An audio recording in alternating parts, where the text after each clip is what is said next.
Austin Faith Dialogue, a public affairs program at the crossroads of religion and life, a series highlighting the cultural and social interaction between the worshiping and religious communities in and around the capital city.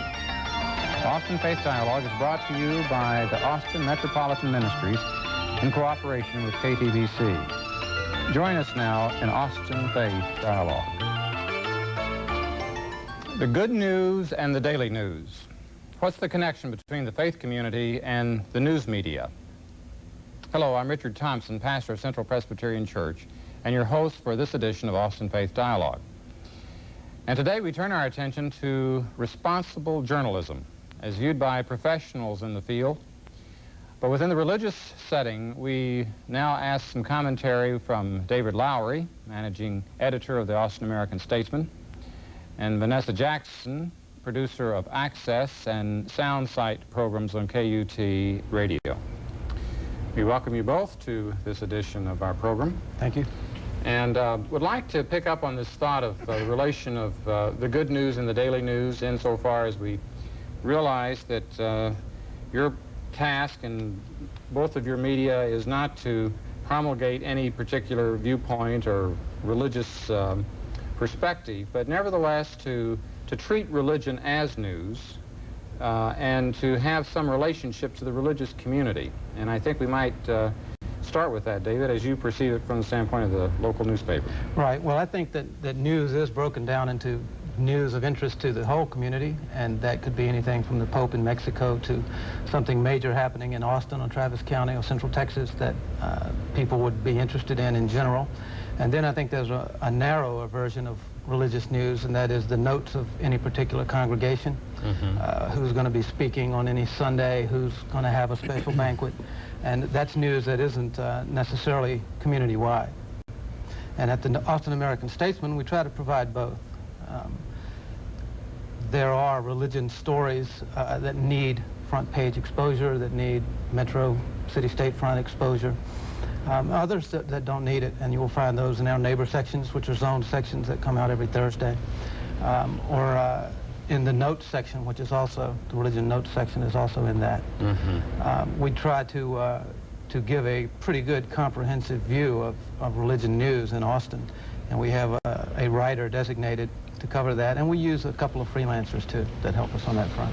So your thought is to be able to do justice to this phase of the local society, that religion is news, and you seek not to ignore that part of it. Oh, certainly, that's true. All right. And what about on the radio? How do you approach it there?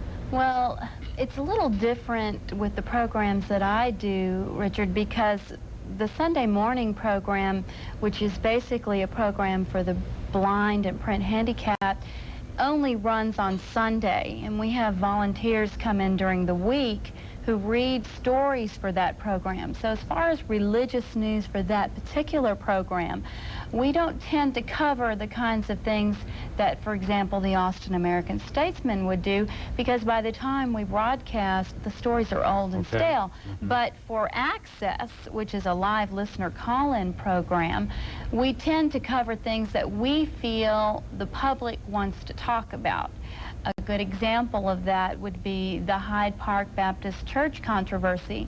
There is quite a bit of difficulty between the neighborhood and the church and how the church is expanding. And we feel that that type of topic is the kind of thing that our listeners want to spout off about or ask a question about, and we'll do that kind of topic on Access. Sure. And that would be a explicitly religious topic, and then you might do topics that are not focused on religion as such, but have moral or ethical or spiritual implications. Exactly. A good example of that, of course, is the abortion issue.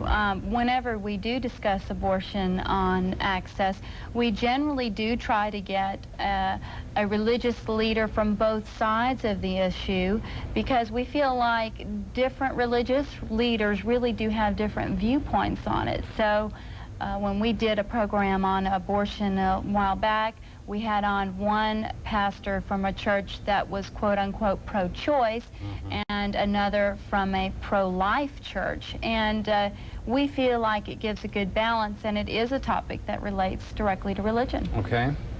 I think the balance that they're seeking for on the radio would be roughly the same thing you're looking for in terms of objectivity. Probably. And as you make your selection of what stories to include, I take it that this is one of the as you study journalism, prepare for the field, and practice it, the ongoing issue is how do we decide what is newsworthy? What is all the news is fit to print, as the New York Times puts it? Well, that's a ongoing type of issue that comes up all day, every day in my job. Are these front page stories, are these Metro front stories, are these feature front stories, or sports stories? Sometimes, as you know, sports stories are front page stories. Often religion stories are front page stories. There's no clear cut rule. There's no one story that's always going to be a front page story unless it's the Berlin Wall crumbling. On the other hand, you do try to give a good mix. We try at the Statesman to give people some international news, national news, and lots of local news. We consider ourselves a local newspaper, so the charge there is to cover the local community in every aspect. That's religion as well as education, politics, and government, crime news, whatever's happening out there. That has to be buttressed with national news and international news, too. And it's something that we discuss endlessly, it seems, in our office. I would like to have you share with us as much as you can the ethical dilemma that any paper today confronts. And it would not be so much true with KUT, I think, because this is more of a public institution, but where you're a private enterprise institution and you have to sell the papers. You have a bottom line to consider. To what extent do you find that you either consciously or unconsciously drawn toward the selecting of those stories that will sell? Almost never. I can't think of a single instance where we sat around in my office at 6 o'clock or 4 o'clock and decided, well, let's put this front page story out there, it'll sell newspapers. I'll give you an example in the real world, and it's not terribly sexy, but tonight we found the acts that are going to be at Aquafest this year. Well, that's something a lot of people are interested in. That's not necessarily a front page story, but you have to have, we feel that it is a business, and to sell newspapers and to keep the community interest, there is a need to get the main acts in Aquafest somehow in the front page of the newspaper. So we have tease boxes at the top that will tell you this isn't really a front page story, but it's real interesting, and you can find it back on E1 or D1 or whatever, and we'll use those boxes to get people back into the newspaper. But I can't think of a single time anybody said, we've had a baby killed out on I-35. Oh, good, people won't. Well, that will sell newspapers. Let's put that out there. That's just not the way the decisions are made. It's much more. Is this the right thing to do? Is the story? Do we have all the information on the story? Is it well done? Is it well written? Does it have a general interest? And do we think people would be interested in the story? You are working not to be practicing yellow journalism. No, this sounds terribly uplifting, I guess, but it's true. We don't put out the newspaper just to sell it. Okay. In regard to KUT, which is like public broadcasting in terms of supported by the public in that sense, and nonprofit, do you find yourself dealing with ethical issues of this or of any other kind? Oh, sure, all the time, especially for Access, because it's very important to KUT to present both sides of the issue. I think that we could do Access like some of these guest programs you see on television, for example, where you just have one guy spouting off about such and such and so and so, and the host tells you how they feel about it, etc.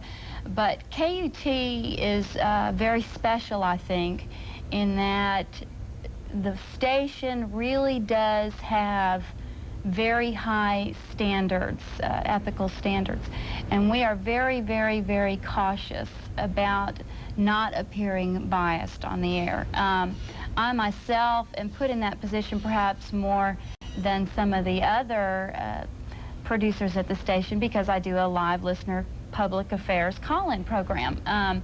So when we do a topic or subject that is probably going to arouse a lot of emotion or feeling, I think a good one that comes to mind was when Josie the Tiger was accidentally killed by the city. Now that was not a huge news story, but it made so many people angry.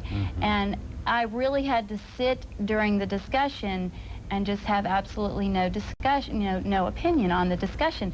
And it's not a big news story. It really isn't. But ethically, even though it's not a big news story, it was still big enough that we just have to be really careful. And we are just like David at the Austin American-Statesman. We don't sit down and say, let's do this show, let's do this access on this topic because it's going to get a ton of phone calls. Sure, we would like to have phone calls on the program just as David would like to sell newspapers. But we've done plenty of topics that we felt were important that didn't get a lot of calls. I'd like to just make one commentary of with one perspective involved in it, and that is within the religious community, it's almost like what do you choose to emphasize on a given Sunday? What selection do you make out of the good news, in this case, that is responsible? And what is it that you know, as a minister, I have to make that choice that is knowing what people want and what is a desired topic. You can preach, for instance, just endlessly on personal faith and how can I improve myself as in my own soul growth sort of thing. But on the other hand, here's this world out here that is crying for some kind of understanding and creative response, and you can't just ignore the controversial issues, or else you're not being responsible to your faith tradition. And again, the question of what sells always plays, I think, on any institution. And to that extent, I think we share a common ethical dilemma. Do we just go for what's popular or what is the prevailing bias, or do we take some risks and say some things and stake out an editorial position in your case, or a scriptural interpretation in my case, that will cause people to think, and they may not agree with you, but at least it gets the process of what the institutions are about going. Sure, in our business we call it ought to. There's news that people ought to read, even if they're not going to read it. And you can, any day, pick up the newspaper and you'll find a national budget story, for instance. Probably out of 180,000 subscribers, probably 150,000 aren't going to read that story. It's just too dense, it's too difficult, and it requires a whole lot of effort. But you do it anyway. You ought to do it. They ought to know about it. They ought to know what the national deficit is. They ought to know what the international balance of trade is.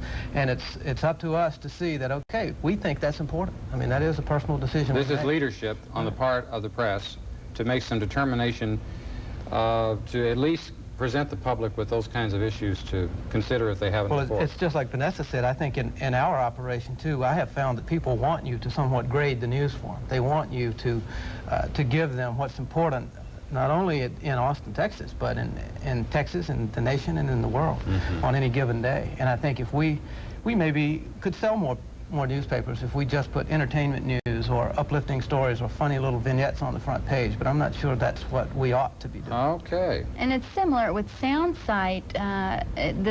The ought to stories, it brings to mind a letter I received once as producer of SoundSite. We do a big variety of stories during that 4 hours from 8 until noon on Sunday. And I got a letter from a gentleman here in Austin who said, there's one word to describe your show. It's boring, boring, and boring. And I read the letter, and we do get a lot of positive mail, too, so I take the negative, the good with the bad. And basically, the gentleman said, it's boring because who cares what happens in that obscure country in Africa? Well, and who cares how many trees they cut down in North America? And I really don't care about what the Jews are doing in New York. Well, it gets back to what David was saying. You ought to care, and that's why we air those stories. Okay, well, we're both into the ought business, it sounds like. And yet, you know, if we wind up just with a sense of mission that is only laying on people what they may not have any intrinsic, there's a limit to that. We have to also discern where the interest is and sometimes present the story in such a way that people make the connection. Well, that really does make a difference where I am. And along that line, I want to have you react to something that I've been carrying around with me for a period of time, and that is point of view by a distinguished editorial page writer for a leading paper in the country, who once was quoting to me in a conversation, I think it was in Fortune magazine, how what used to be the case 50, 100 years ago was that the news was assumed to be the foreground of life, and that you had changing circumstances recently that you focused on against a constant, stable background. And that the world is changing so fast, and there is so much transformation occurring, that all of a sudden the news has to begin to focus on that background, because that's in constant flux. I mean, you read about the Soviet Union, and you can't make any assumptions anymore about, you know, what we have had as givens. Or you look in our own country, and our own society, or our own religion. And so instead of, his point was, a responsible press will look at that big picture, focus on that at least often enough to help people realize that to make sense of the up-close event. And he used the Christian Science Monitor as an example of that, that would do front page headline stories on big movements that were occurring in the world, not just what happened yesterday. Now, is that realistic to expect a local press in Austin to focus in that same sort of way as maybe a global paper such as the Monitor would? There's certainly a need for some of that. And Austin can't do what the Monitor did or what the National Observer did, if you go back to the 60s and the 70s, which was take it all and wrap it up into one big ball at the end of the week and do it once a week and tell everybody what it really meant. But there, I think we'd be remiss if we didn't make a very serious attempt to tell people what it meant, how it affects their lives, what preceded the action. You can't just give anymore, this happened yesterday, and expect people to buy your newspaper or to read your newspaper or to consider it important. You have to say, this happened yesterday, but it was because this happened last week, and it means this is going to happen next week. And that kind of context is important, to, I think, to newspaper readers.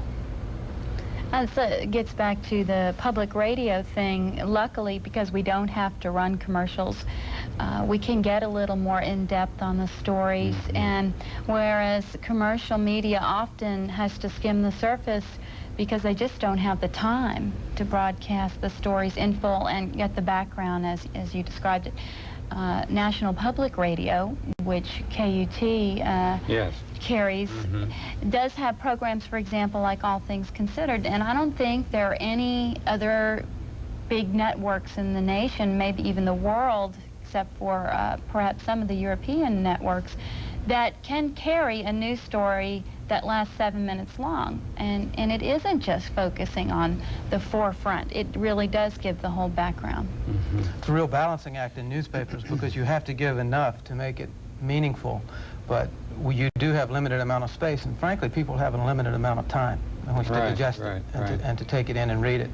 And reading's harder than listening on your car radio while you're driving to work or sitting down in front of the TV and just absorbing it. It's a lot different, and so you have to consider all of those things.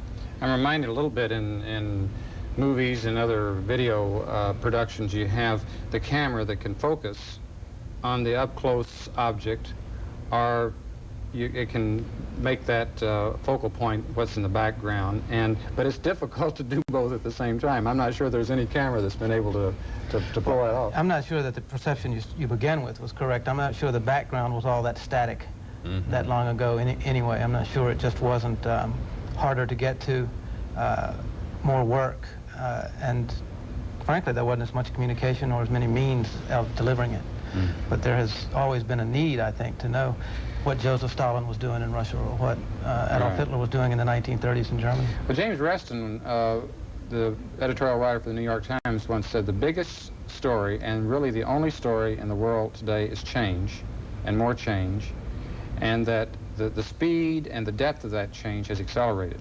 He said that there has been more change in the last 10 years than in the last 100 years, and more change in the last 100 years than there had been in the previous millennium.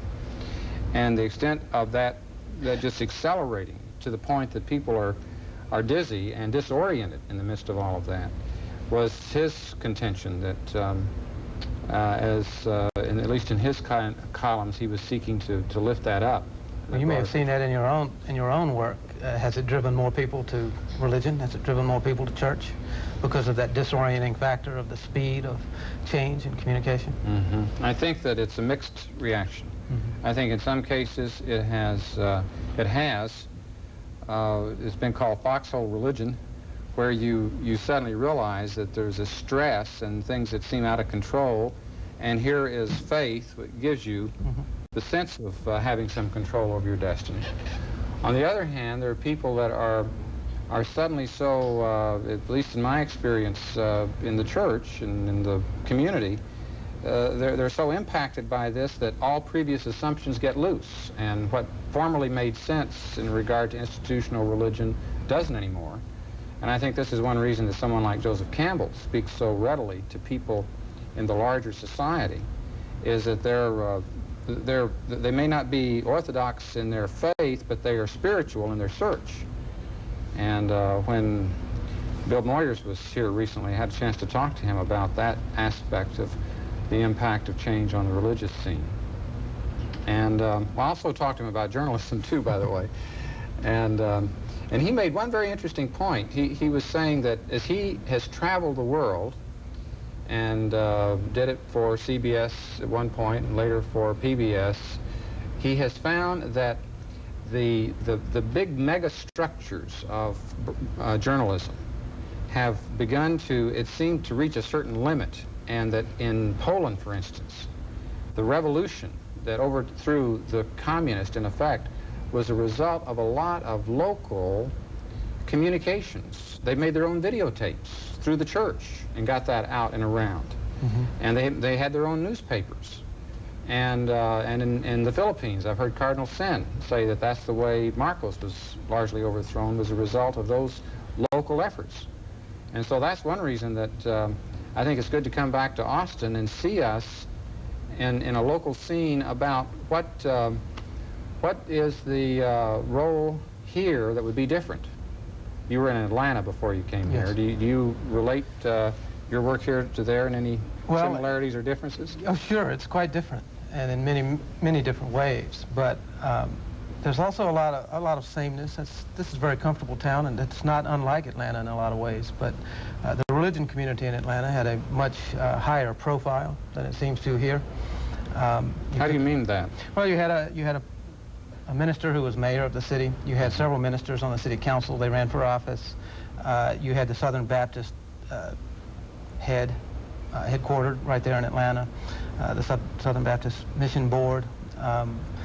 The Methodists have a college near there. There was always a lot of ferment in the religion community there, and a lot of public life that came out of the religious community, came out of the black church. Atlanta is a majority black town, and the city council is a majority black city council. So the black church has always been institutional in that life, and it affects itself in many ways, but public life was one of those. I see. What's your feeling about that? I don't think Austin is as religious a community as many communities. I was born and raised in New Orleans. There's a very large Catholic community in New Orleans. It's very active in all aspects of life in New Orleans. I was an editor and a reporter and announcer in Waco, and goodness knows Waco is a very religious community, and coming to Austin to work and live, number one, I don't feel like it is as a religious community, and I think that could be in part because it's a very young community. I don't think that younger people raise families as early these days, for example, and I don't think that religion is as important until children are involved. And secondly, what I found different about the Austin religious community is how much this community is willing to work with one another. Austin Interfaith is a good example of that. I don't think you find as much cooperation in some of the larger cities, more religious cities, as you do here. But here in Austin, you really do find a good working relationship, I think, between the different religious faiths. I think that there was just within the last week, David, you had in your editorial page a featured activity of Austin Interfaith. Right. Father Artis, could you Remind me of that. Right. There was a story that Austin Interfaith was getting together to board up some abandoned homes on the east side of town.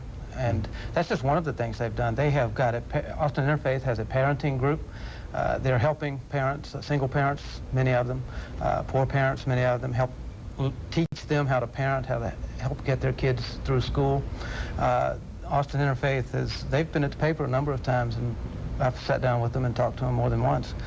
They're very active in the community. They're active politically. They're active in terms of getting out the vote for their particular projects and people. And the bond issue for the school bonds, for instance. The airport. Right, the airport. Austin Interfaith is a very interesting group of people.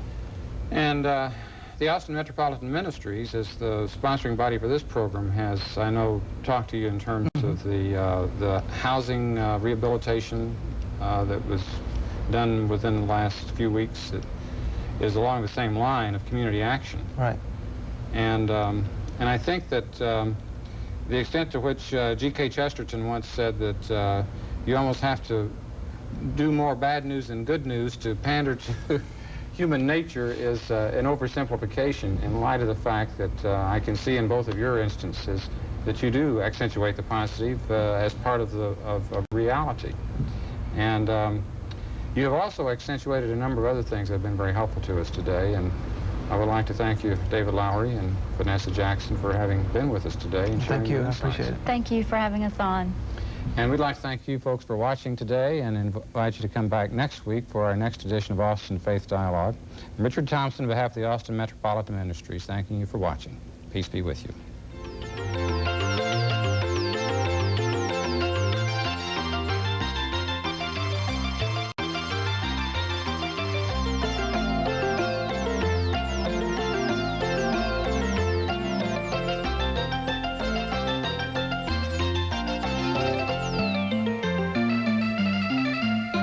For more information, call Austin Metropolitan Ministries at 472